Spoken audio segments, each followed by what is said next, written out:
Hi viewers, welcome to our channel.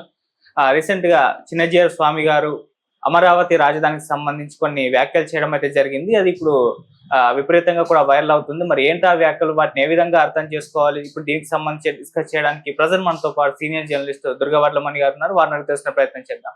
నమస్కారం madam. నమస్తే అండి మేడం, ఈ మధ్య కాలంలో చిన్నజీఆర్ స్వామి గారు ప్రతిసారి కూడా వార్తల్లో ఉంటున్నారు. కొన్ని వివాదాలు కావచ్చు, ఇవన్నీ కూడా మనం చూస్తున్నాం. ఇప్పుడు కూడా అమరావతికి సంబంధించి చేసిన కామెంట్స్ వైరల్ అవుతున్నాయి. మరి ఏంటి కామెంట్స్, వాటిని ఎలా అర్థం చేసుకోవాలంటారు మేడం?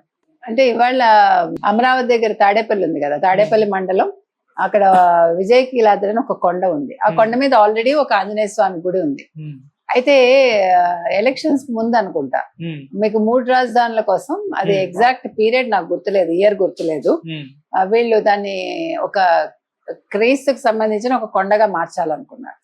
అంటే ఆ గుడి కూలగొట్టేసి అక్కడ ఒక శిలువ పాతాలని. అది మరి చంద్రబాబు నాయుడు వల్లే వారికి తెలిసింది, ఎవరు చిన్నజీఆర్ స్వామికి, అంటే టీడీపీ వాళ్ళ వల్ల. వెంటనే ఆయన అక్కడికి వచ్చి దాన్ని ఆపడానికి ప్రయత్నించారు అని మనం విన్నాం గతంలో. సో ఇవాళ ఆ కొండ దగ్గరే 27 అడుగులతోటి మళ్ళా ఒక పెద్ద ఆంజనేయ స్వామి విగ్రహాన్ని నిన్న సంప్రోక్షణ చేసి ప్రాణ ప్రతిష్ఠ చేశారు నిన్న. సో ఈ సందర్భంగా ఆయన అమరావతి ఇవాళ రాజధాని కావడానికి, కూటమి నెగ్గడానికి ఈ విఘ్న విమోచక ఆంజనేయ స్వామి కారణం అన్నారు.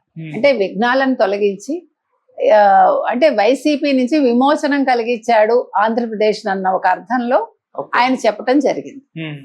మీకు అర్థమైందా? అందుకే విఘ్న విమోచక ఆంజనేయ స్వామి అన్నాడు ఆయన. సో ఇది మీరు అనొచ్చు, ఏమండి గతంలో మరి వారు శంకరాచార్యుల వారి గురించి నెగిటివ్ గా మాట్లాడారు కదా అని. మన ఇష్యూ పరంగా తీసుకోవాలి తప్ప, గురువుల్ని కావచ్చు, స్వామీజీలని కావచ్చు, ఎవరినైనా సరే, ఈవెన్ రాజకీయ నాయకులు, సినిమా వాళ్ళు ఎవరైనా ఆ ఇష్యూ వరకే మనం పాజిటివ్ నెగిటివ్ మాట్లాడతాం తప్ప, అదర్వైజ్ మనం ఎవరిని కూడా తక్కువ చేసి మాట్లాడతాం.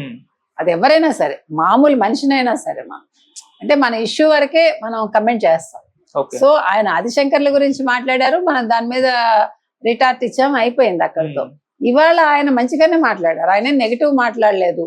ఇవాళ అసలు అమరావతి రాజధాని కావటానికి ఆంజనేయ స్వామి కారణం, తర్వాత వాళ్ళు నెగ్గడానికి ఆంజనేయ స్వామి కారణం అంటే తప్పులేదు. అందులో ఒక భగవంతుడికి ఆపాదించారు ఆయన. కాబట్టి మీరు దాన్ని పాజిటివ్ గా తీసుకోవచ్చు. మనకేమో ఆయన శత్రువు కాదు కదా, మనకి చిన్నజీఆర్ స్వామి శత్రువు కాదు, ఇంకొకరు మనకి మిత్రులు కాదు. ఆ తర్వాత ఈ విగ్రహ ప్రతిష్టలో, అంటే విగ్రహాన్ని తయారు చేయించి ప్రతిష్ఠించడంలో మీకు మై హోమ్ రామేశ్వరరావు గారు కారణం అని తెలుస్తోంది కదా. సో ఇక్కడ ఇంకొక పాయింట్ ఏంటంటే, ఇక్కడ మీకు ఇంకొక డౌట్ రావాలి. ఒకటి, ఈయన జగన్ కి ఇప్పుడు వ్యతిరేకి, ఒకప్పుడు మిత్రుడో కాదో మనకు తెలియదు, కానీ ఎప్పుడైతే ఆ ఆలయాన్ని ధ్వంసం చేయాలనుకున్నారో అప్పుడు ఈయన శత్రువు అయ్యాడు వాళ్ళకి. రెండోది, ఇప్పుడు ఇద్దరు కూడా ఒప్పుకున్నట్టే, అటు జగన్ కావచ్చు, ఇటు కేసీఆర్ కావచ్చు. కేసీఆర్ కి గురువు ఈయనే కదా. అవును, ఒకప్పుడు అంటే జగన్ కూడా ఈయనే గురువు అని మనకి తెలిసింది, మనకు తెలియదు, అది ఎంత లోతుగా తెలియదు మనకి. సో ఇవాళ కేసీఆర్ తో మరి సత్సంబంధాల్లో ఈయన ఉన్నారా లేదా చిన్నజీఆర్ స్వామి మనకు తెలియదు. కానీ మొత్తం మీద ఇవాళ చిన్నజీఆర్ స్వామి వ్యాఖ్యలు అనేవి మరి కేసీఆర్ కి ఆనందపరుస్తాయా, కోపం తెప్పిస్తాయా మనకు తెలియదు. కానీ కాకపోతే ఆయనకి దైవభక్తి ఉంది, ఎవరికి? కేసీఆర్ కి బాగా దైవభక్తి ఉంది. ఇప్పుడు కేసీఆర్ చెప్పే కదా, స్వరూపానందేంద్ర స్వామి తోటి ఈయన ఎవరు జగన్మోహన్ రెడ్డి కలవటం కానీ, లేకపోతే అదేంటి రాజశ్యామల యాగం చేయించుకోవటం కానీ, హిందువుగా మారటం కానీ, ఇవన్నీ జరిగాయి. సో అంటే మనిషి, మీరు అడగచ్చు ఇవన్నీ చేశాక జగన్మోహన్ రెడ్డి ఎందుకు ఓడిపోయాడండి అని. ఎప్పుడు కూడా మనిషి ఏదైనా పూర్తి నమ్మకంతో చేయాలి. ఇక్కడొకాలు అక్కడొకాలు 2 పడవల్లో పెడితే ఏది సెట్ అవ్వదు కదా.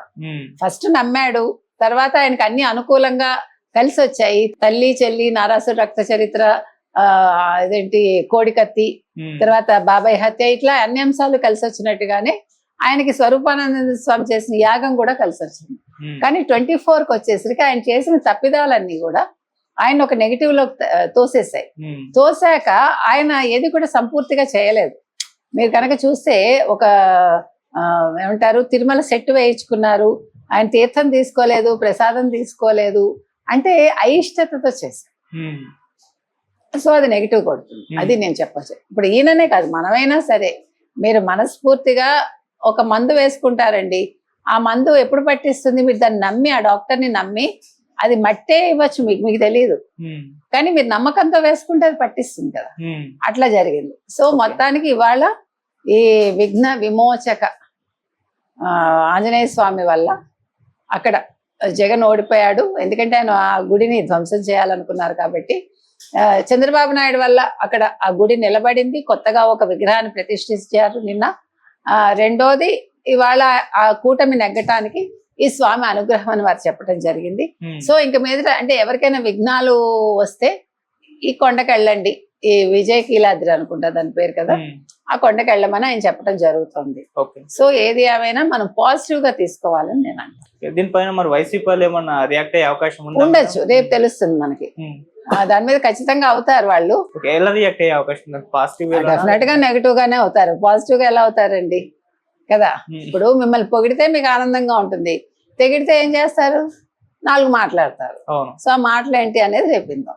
Okay madam, thank you so much.